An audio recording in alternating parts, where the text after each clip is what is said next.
रामजी नगराळे, मी वर्धा लोकसभा मतदारसंघातून बाबासाहेबांचा पक्ष रिपब्लिकन पार्टी ऑफ इंडिया या पक्षाचा उमेदवार आहे।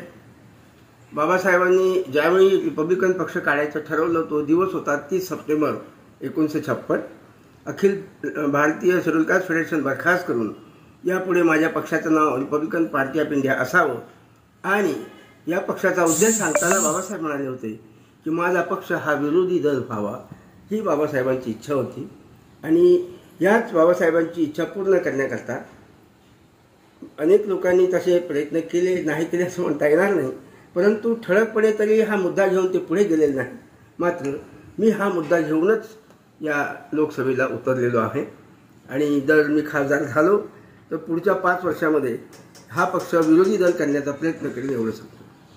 महाविकास आघाडीला आम्ही 7 जागा मागितल्या होत्या मल्लिकार्जुन खरगे साहेबांना, ज्यात गवई साहेबांची एक होती आणि 4 SC ST OBC मायनॉरिटीचे होते, असे 5। कर्नाटकाची S राजेंद्रन साहेबांची 1 आणि भानुप्रताप सिंग जे वकील आहे उत्तर प्रदेशचे, अशी एक 7 अशा RPIच्या जागा आम्ही मल्लिकार्जुन खरगे साहेबांना मागितल्या होत्या। आणि त्या बदल्यात आम्ही तुमच्या 23 SCच्या पडलेल्या आणि 24 STच्या पडलेल्या 2019मध्ये या जागा 1 नंबरवर आणण्याचा 47 जागा आम्ही प्रयत्न करू। आम्हाला तुम्ही 7 जागांना मदत करा, आम्ही तुम्हाला 47 जागांना मदत करू। परंतु यावरती मात्र मल्लिकार्जुन खरगे साहेबांनी इंडियन नॅशनल काँग्रेसचे अध्यक्षांना त्यांनी काहीही केलेलं नाही, याबद्दल मला खेद व्यक्त करावासा वाटतो।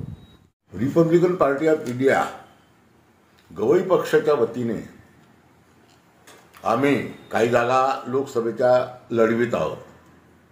त्यात उच्च शिक्षा विभूषित माननीय डॉक्टर मोरेश्वरजी नगराळे यांना आम्ही वर्धा लोकसभा मतदारसंघातून निवडणुकीत